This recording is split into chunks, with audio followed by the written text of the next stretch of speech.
يلي بكل فخر تختالي،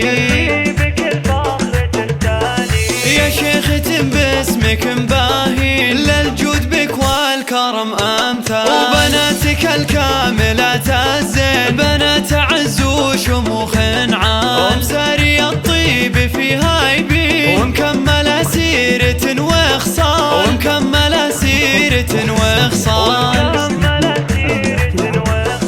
ومشعل أوصافها وافين، متميزة وطيبة أفعال، ونورة تصدر العالي، مقامها كل قمة طال، وصافري ما ذهلت كل عين، متفردة وشيخة الأجيال، متفردة وشيخة الأجيال،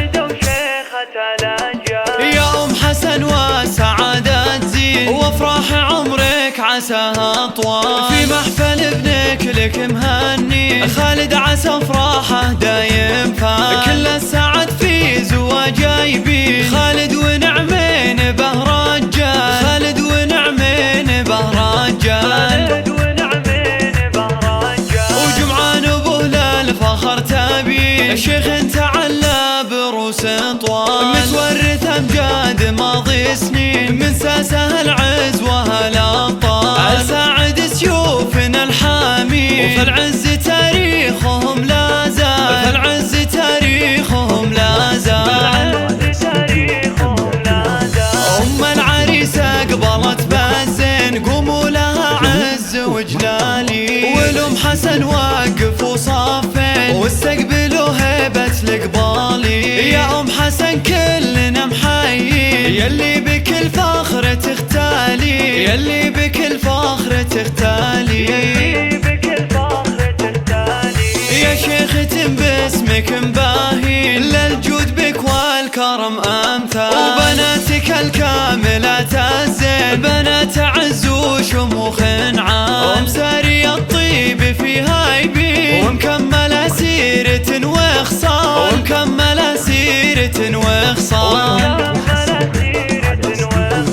ومشعل أوصافها وافين، متميزة وطيبة أفعال، ونورة تصدر العالي، مقامها كل قمة طال، وصافري ما ذهلت كل عين، متفردة وشيخة الأجيال، متفردة وشيخة الأجيال،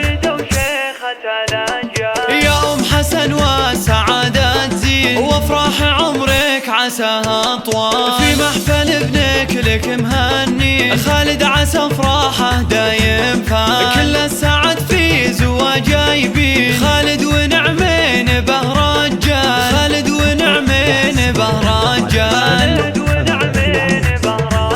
وجمعان ابوه للفخر تبين، الشيخ تعلى بروس طوال، متورث امجاد ماضي سنين، من ساسه العز وهالابطال، ساعد سيوفنا الحامي، وفي العز